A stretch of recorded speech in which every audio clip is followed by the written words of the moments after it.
Territory means somewhere to call home, a place to rest, to find food, and to reproduce.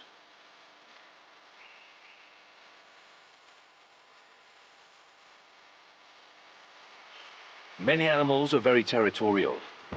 Each must define, protect, and defend their territories, their own little kingdoms, against the invasion of outsiders. Their very survival depends on it. In some cases, they're places for breeding and raising a family. In others, exclusive sources of food. Others, simply home. But whatever use they put to the land within, they will at all times defend their territorial borders.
Iberian lynx roam through the meadows and undergrowth of Spain to stock up on their favorite dish, rabbit.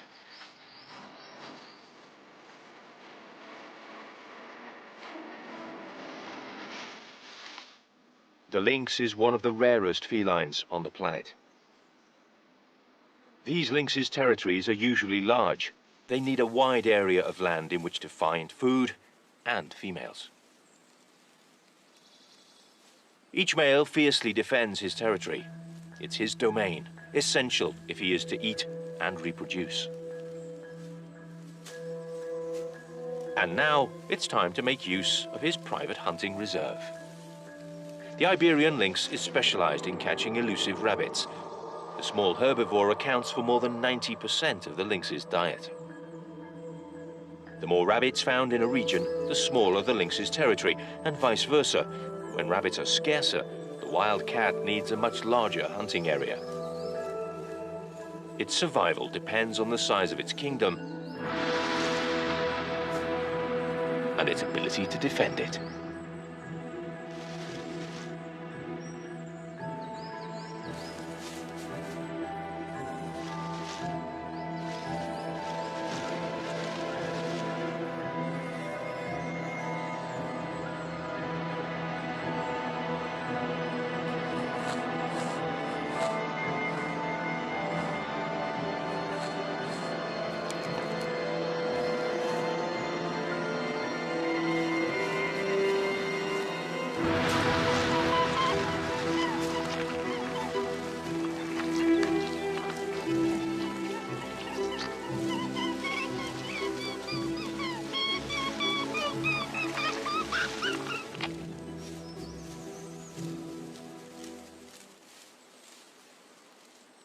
Once lunch is finished, it's time for a famed Spanish siesta, but just a short one. It's the middle of winter, and this large male is in heat. And when his caterwauling pierces the cold air, it can be heard several kilometers away. He's caught the attention of a female that lives within his kingdom.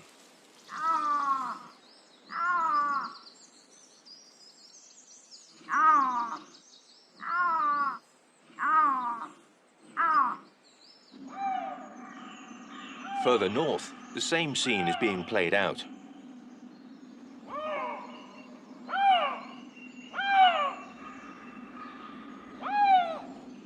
Eurasian lynxes also mark their territories over a region stretching from the Pyrenees to Siberia.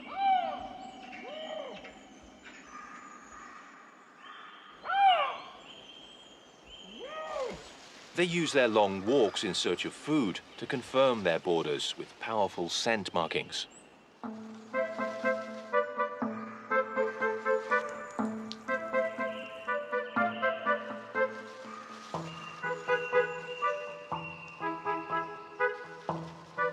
Eurasian lynx spend hours patrolling pine forests in search of all kinds of food.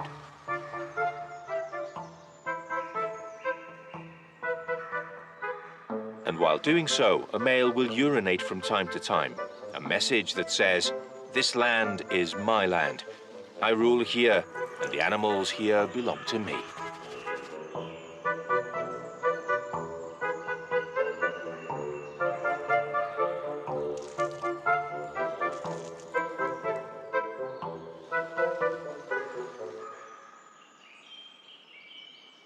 The Eurasian lynx's diet is much less specialized than that of the Iberian lynx, but here in the taiga, there's not much from which to choose.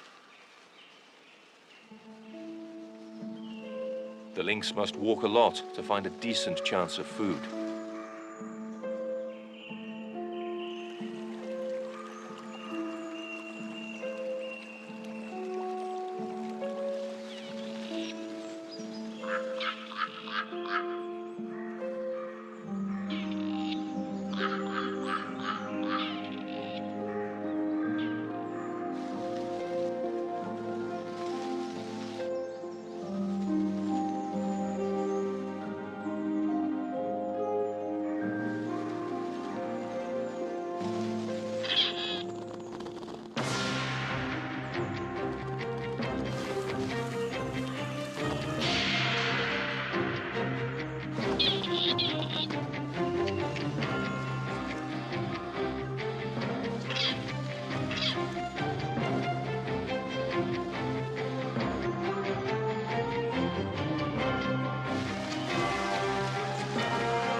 And he cannot at any moment lower his guard.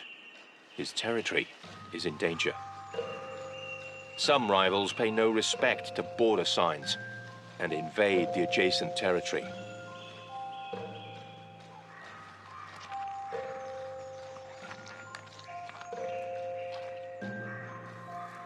Strangers are not welcome here.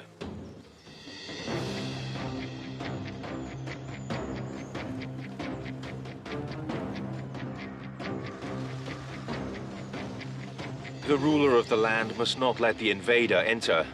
With resources at a premium, his own survival is at stake.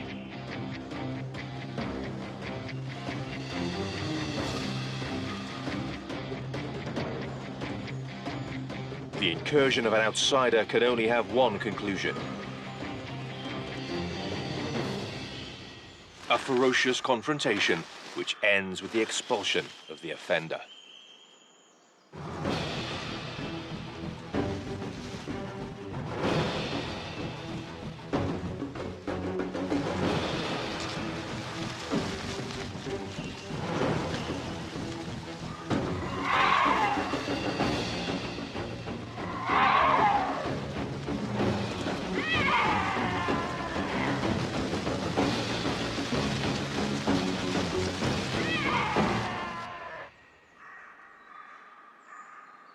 It's not only cats who mark their territories, and scent is not the only means.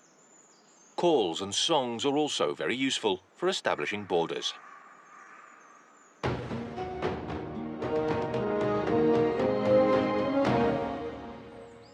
Little owls call out at sunset to warn of territorial borders in the Mediterranean olive groves. Both males and females emit a cat-like mew to warn other owls not to sneak across their borders.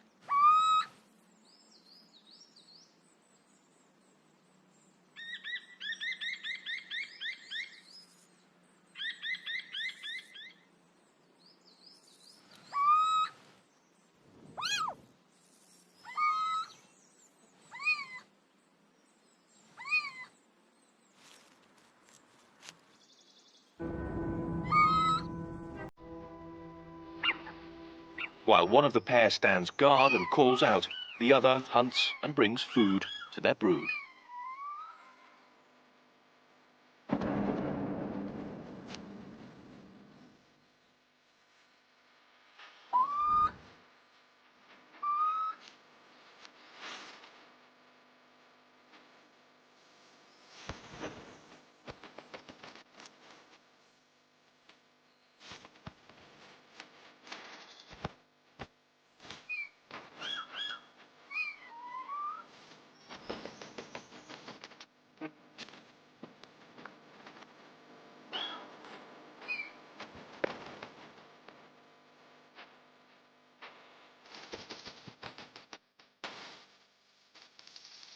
Little birds work hard to keep the borders of their kingdom tightly closed.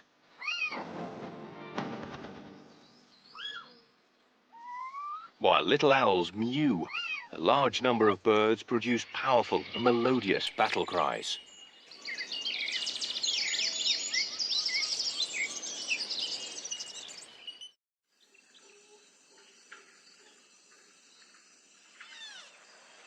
Males are in charge of setting borders and defending them at all costs. Many perch on advantageous branches from which to launch their heated war cries.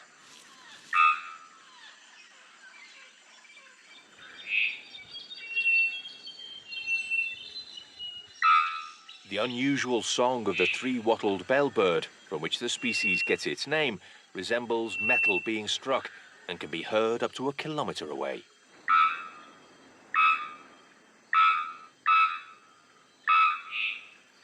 The male's songs somewhat make up for the muteness of the females.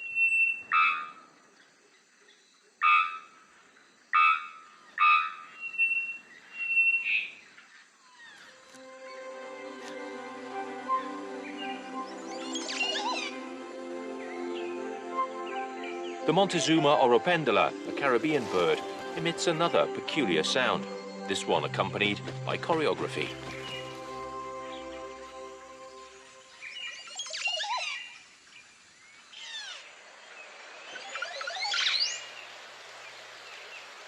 The male's bubbling, gurgling song during a display of bowing.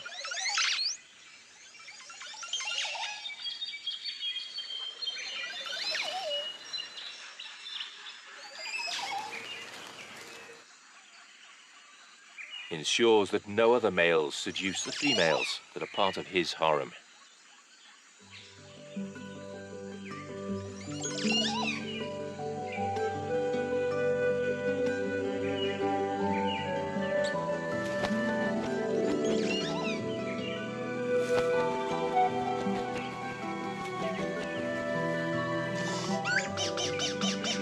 In the same territory, a yellow-rumped cacique has a wide repertoire of vocalizations. It can imitate other animals such as monkeys and harpy eagles, and even man-made sounds.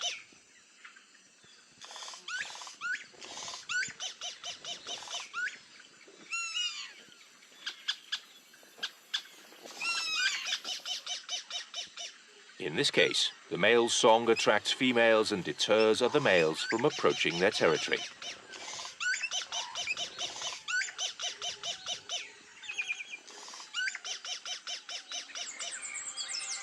Common nightingales and chaffinches, European robins, goldfinches and herons, and many more species are responsible for the soundtrack that plays in every corner of the planet.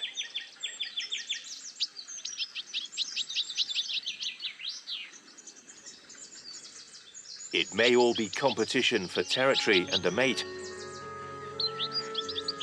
but it's as beautiful as battles come. The better males sing, the more successful they will be in finding a mate and keeping competitors away from their home.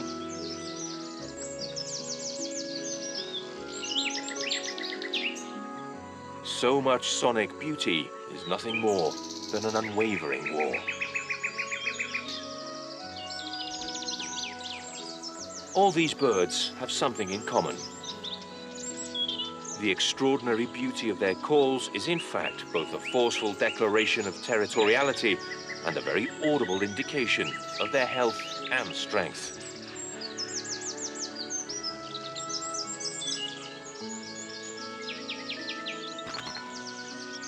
This power is demonstrated from dawn to dusk. During the mating season, it's a labor as non-stop as it is exhausting.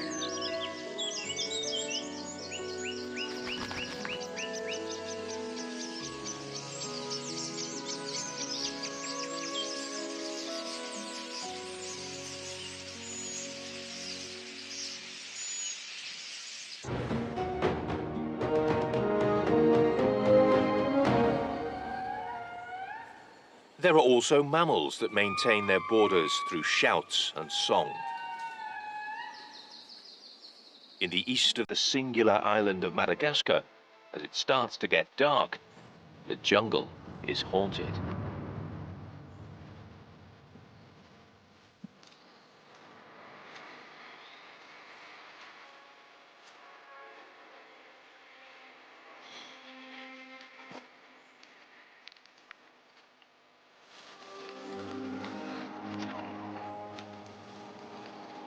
It's the witching hour, when spirits come out of the forest.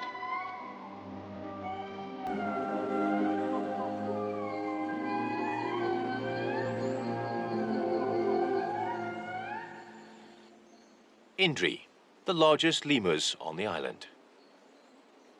Several times a day, Indri make known their claim to their kingdom, one they share with neighbors no longer surprised by what they hear.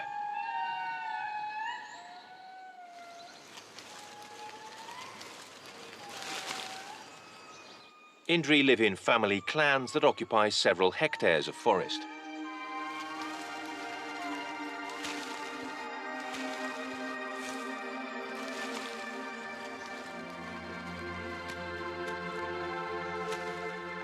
Here they browse the foliage, devouring a wide number and variety of leaves.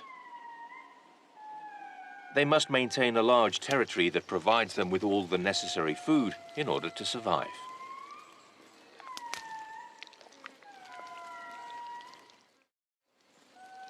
Marking the borders of the kingdom that provides them with food is a daily task.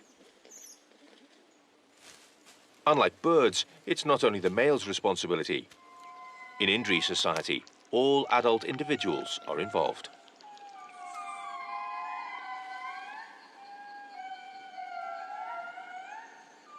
At first light of day and again late in the afternoon, their long and powerful serenades begin. Before they start to sing, Indri ascend to the tops of the trees.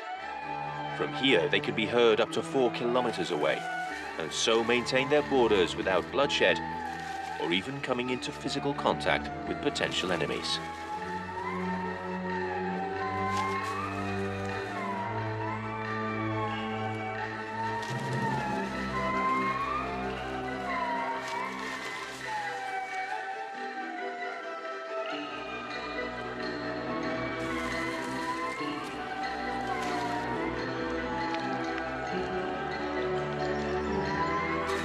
The whole tribe gathers together and begins to sing their particular song, a kind of lament that permeates the depths of the jungle, warning all comers that this valley has already been claimed.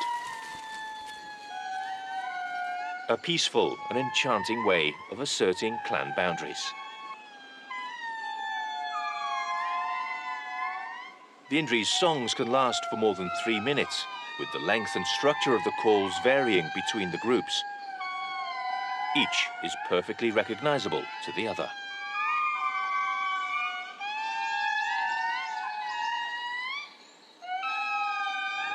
It's a difficult sound to characterize, but whether it's a howl, a cry, a shriek, or a lament, it is with good reason that they are known as the spirits of the forest, ghosts who scream from the woodland.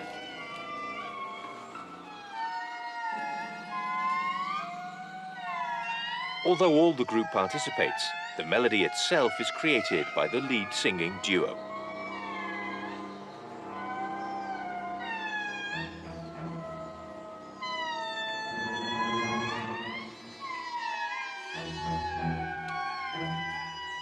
Their songs, in addition to marking territorial limits, inform others of the courage and strength of those who sing.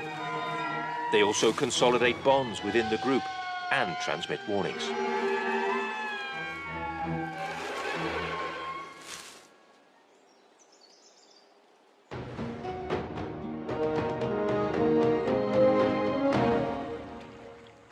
Far away in another jungle, in the heart of the Amazon region, the phantasmal choruses of lemurs are replaced by the more quotidian buzzing of bees, busy with their daily chores. The bees search for nectar, pollen, and ripe fruit that has fallen to the forest floor.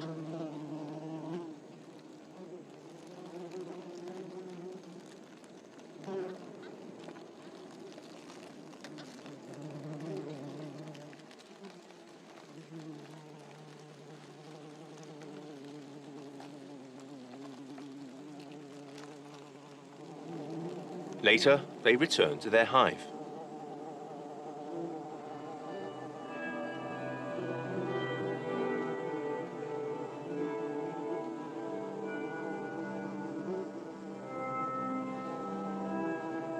Worker bees come and go, while some are charged with guarding the entrance to their home.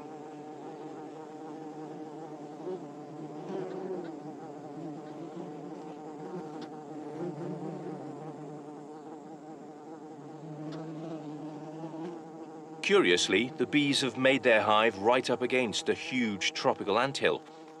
However, it seems that bees and ants are friendly neighbors.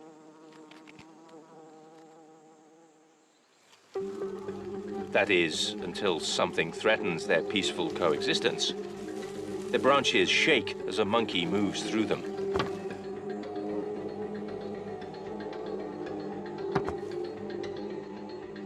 This movement causes the ants to panic. Immediately, they go into fight mode, looking for the unseen enemy attacking them. But instead of the monkey, now long gone, they set upon their peaceable insect neighbors, the bees. A Praetorian guard of bees stands firm against the first wave of ants, but the combat has only just begun. In an instant, a terrible fight to the death ensues. Thousands of ants against dozens of bees. The fight seems utterly one-sided, but the bees have a perfect strategy. A tight cordon of fighters mercilessly decapitates the advancing ants.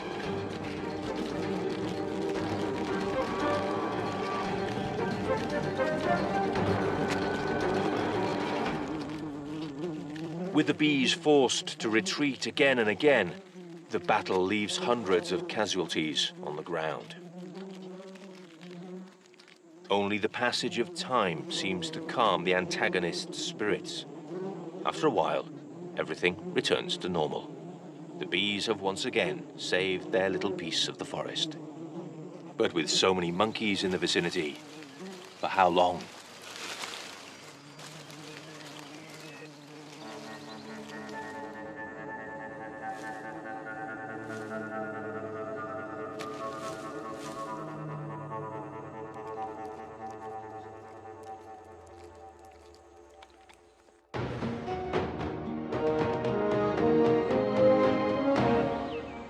A little further away, in the Andes rainforest, other struggles are much less fatal, but almost as intense.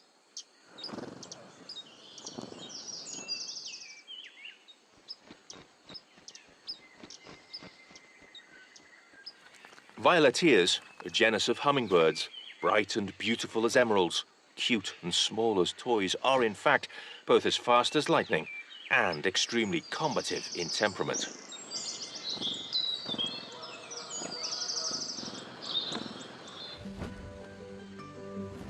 Only a high-speed camera can show their struggles, challenges, and constant confrontations.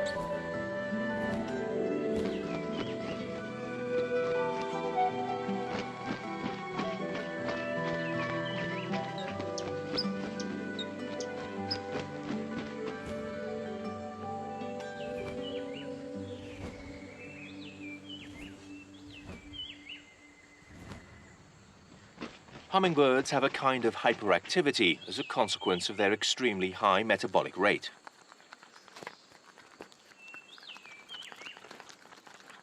They need super-energy foods in large quantities, so a significant part of their day is spent searching for flowers from which to sip their sugary nectar.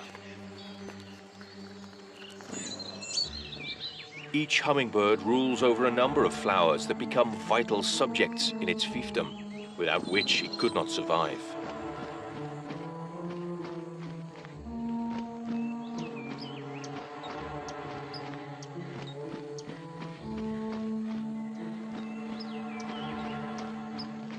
Only the intake of its specific daily ration of energy drinks ensures the violetea live another day. Each hummingbird checks its territory looking for newly emerged flowers and the life-giving nectar that each one holds.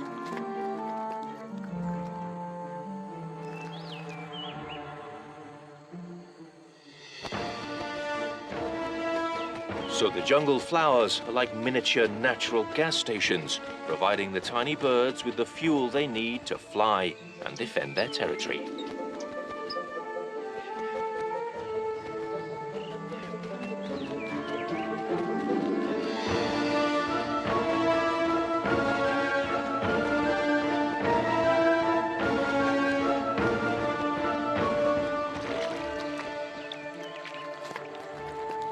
The small territory of the violeteas is a permanent, humming battlefield. The owner of each bit of space must expel its competitors over and over again to prevent its supplies of fuel being stolen.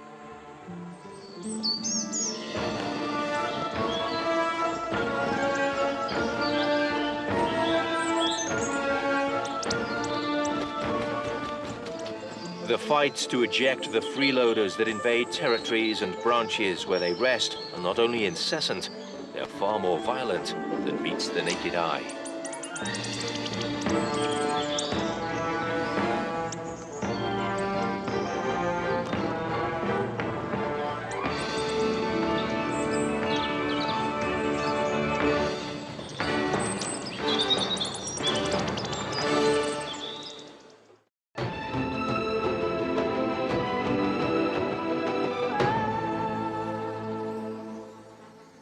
Much further south, in the Andes, in the saltwater lagoons of the Atacama Desert, another struggle takes place, a true duel in the sun.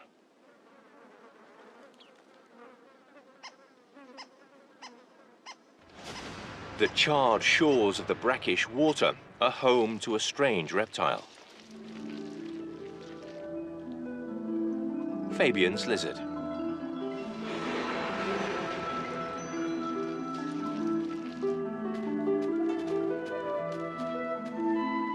Fabian's lizards can withstand daytime temperatures of around 50 degrees. They spend the day hunting the flies that are born on the salt flats.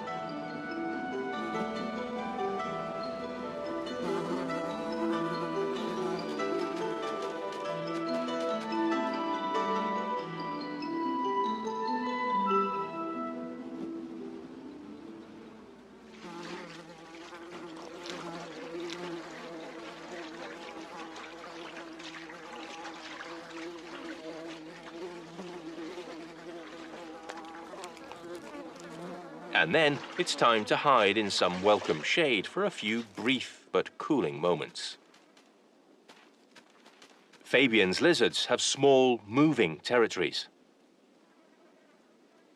Each male has an area of personal space of less than half a meter around him, which constitutes his mobile domain. This minimum distance applies as much to females as it does to other males. The females that slink into the vicinity are the object of much attention.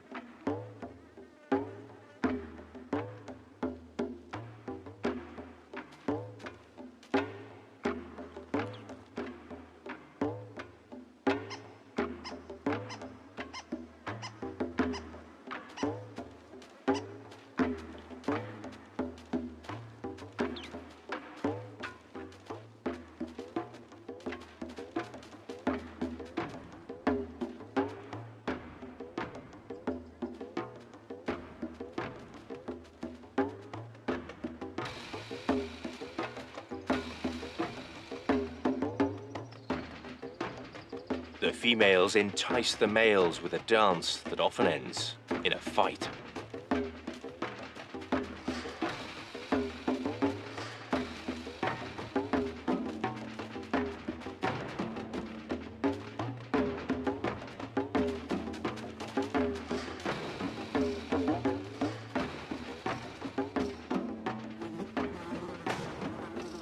But when it's another male that gets too close, their behavior is very different.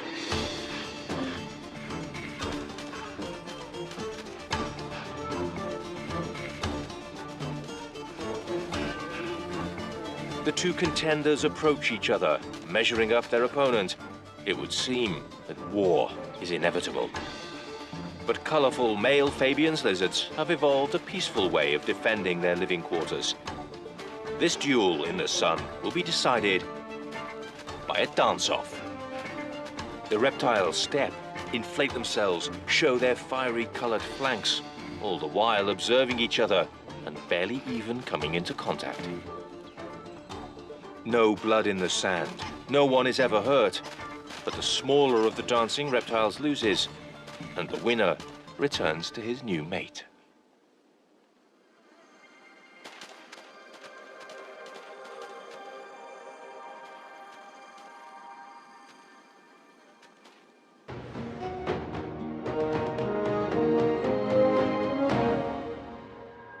In a totally different environment, in the jungles of Asia, other contenders also meet in hand-to-hand duels.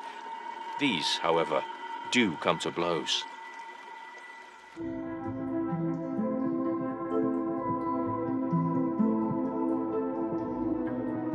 The betta, Siamese fighting fish, is one of the fiercest defenders of its territory.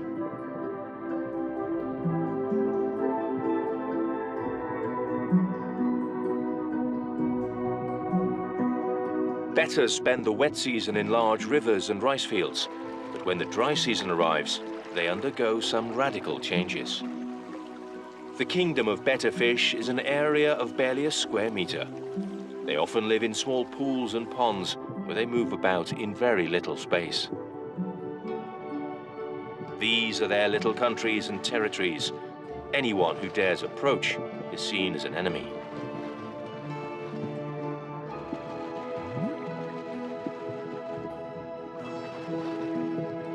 Betta fish fins and tails are like great flags, avidly waved to claim their little domain.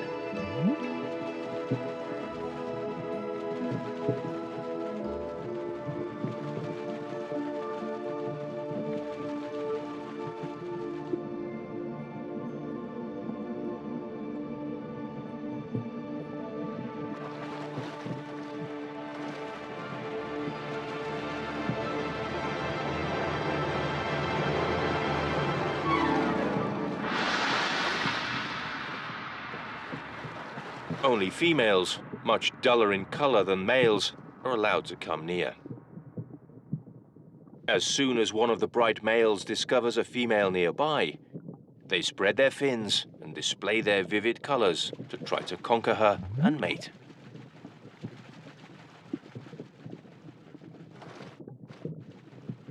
When a female approves of the courtship display, her body changes color. It darkens with vertical lines known as breeding bars appearing under her scales. This is how a female betta fish says, "I do." But the scenario may turn out very differently. If another male gets too close to an established betta territory, they strut in an altogether different way.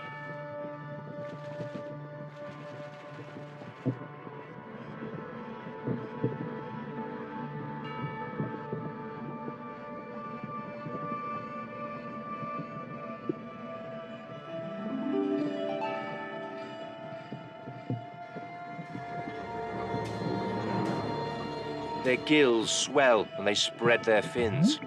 This is a sign of a male on full alert.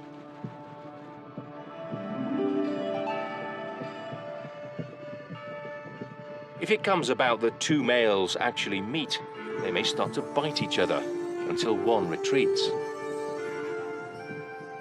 But since so often there's nowhere to retreat to, male bettas will bite each other to death.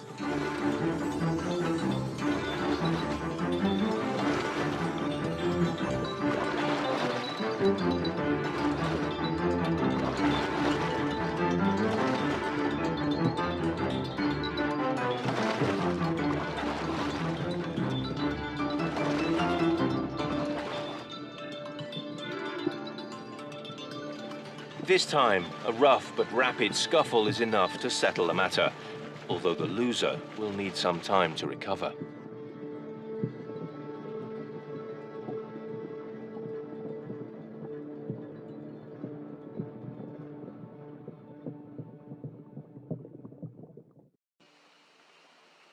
In the nearby coastal waters, other fish also use their dorsal fins as banners hoist with intent.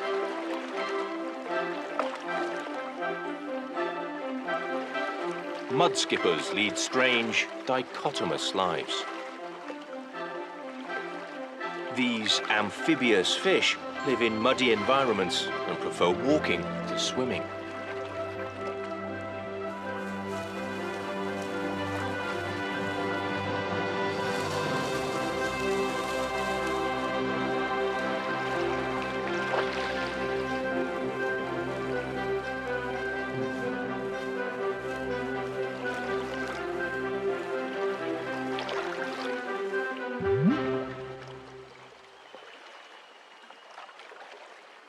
When the tides rise, mudskippers disappear into the water, only to re-emerge when the sea recedes, leaving its slick coating of sticky mud. It's now that the mudskippers make their highly individual way along the shore.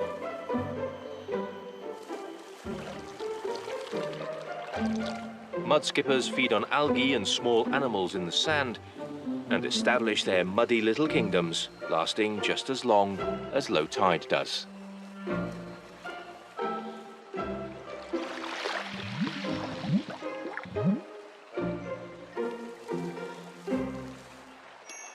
And when the sea changes direction, they lose their lands again.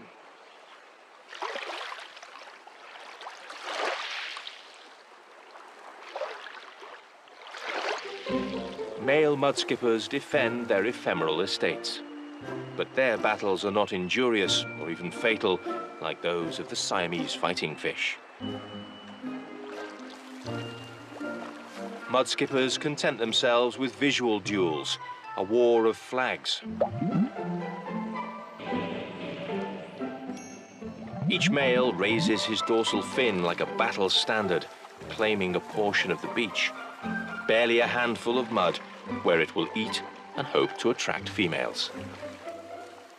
Sometimes they will drive off someone who gets too close, but usually a bout of insistent signaling is enough to avoid major problems.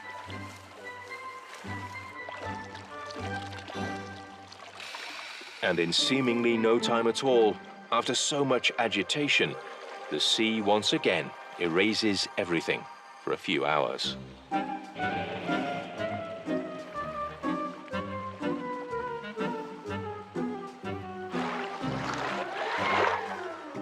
When the tide recedes, other perfectly armored beings appear alongside the mudskippers.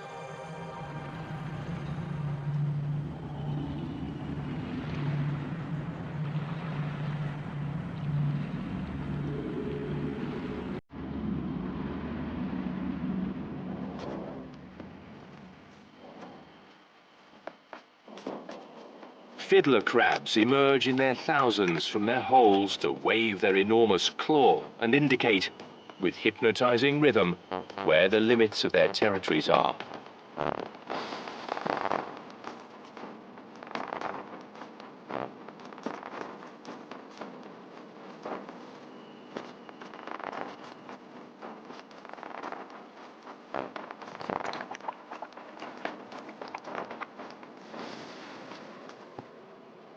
By late afternoon, these beaches throb with the activity of crab mini-kingdoms in their tens of thousands. A frantic spectacle, with everyone hurrying to assert their power and claim their territory.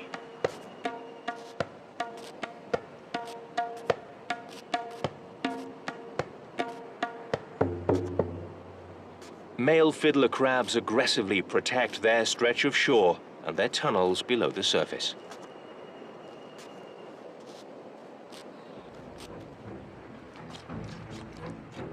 They wave their major claw like a claim-staking flag, but also as a warning.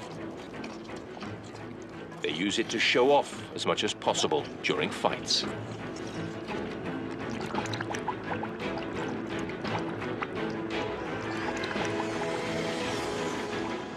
Extraordinarily, if they lose it in battle and a weaker, more fragile one grows in its place, they will learn to adapt their future combat strategies.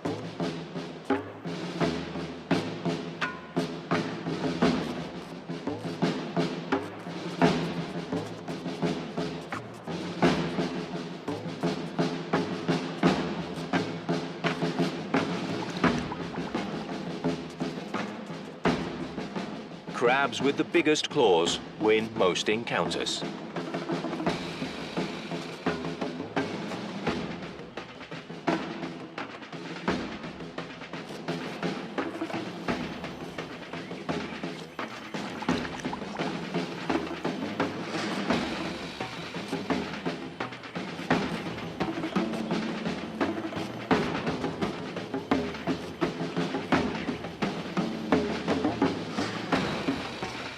Fiddler crabs hectically wave their mighty pincers along shores in warm waters all around the world. In Central America, they coincide on the beaches with other animals just as ostentatious and boastful as themselves.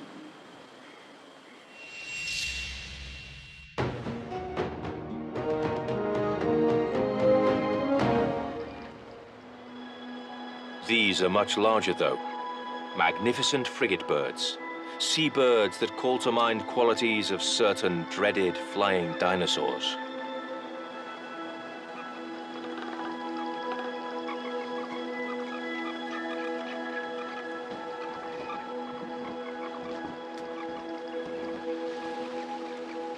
Magnificent frigate birds are excellent flyers that live largely on the wing, snatching food from the surface of the sea.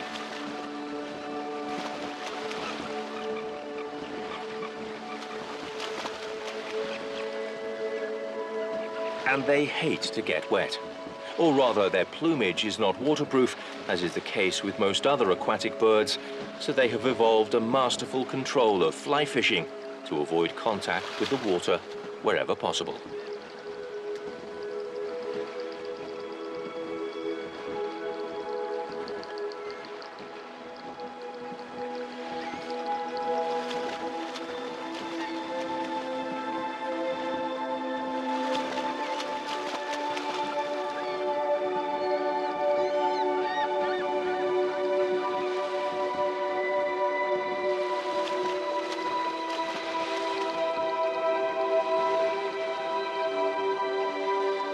Frigate birds fly en masse, looking for food as they do so. They will fight over fish, and they reproduce in large, boisterous colonies.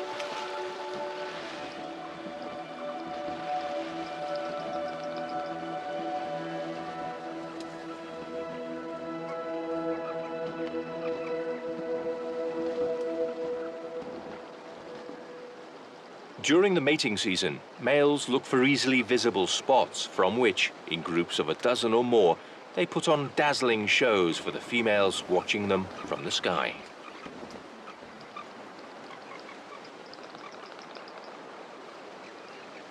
Somehow they share this crowded stage, this territory where no one has great claims to ownership, and each individual manages with barely 1 square meter of terrain. And no matter how small your acting area, the show must go on. Richly black-feathered males inflate their bright red gula or throat sacs and shake them.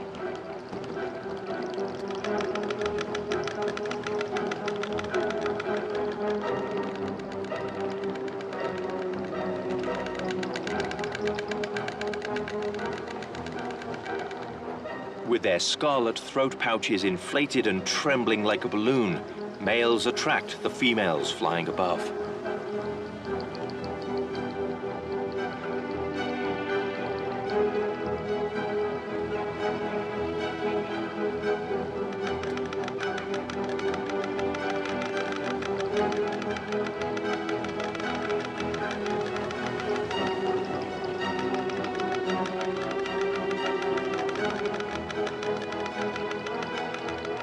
But this display often also draws the eye and the beak of jealous neighbors. And so the small communal territory occupied by suitors becomes a little battlefield. The attacker is literally trying to burst his rival's beautiful red bubble and so prevent the females from noticing him. But when under attack, magnificent frigate birds defend themselves magnificently. The attacker ends up being hooked and gets what he deserves from his determined neighbor.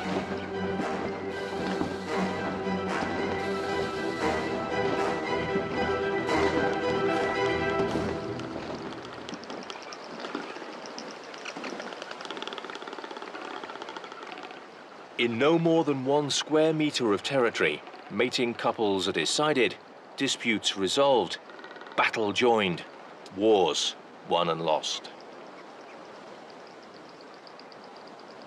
For frigate birds, their tiny shared territory plays a relatively minor part in their lives. But for many other species, very important matters depend on keeping the borders of their kingdoms well guarded and secure.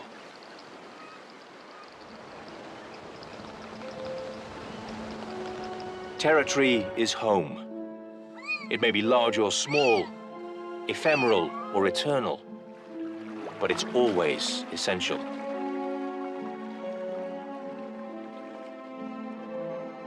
Within the hard-earned borders of their domains, many animals find sustenance, a mate, and the necessary resources for themselves and their families to survive.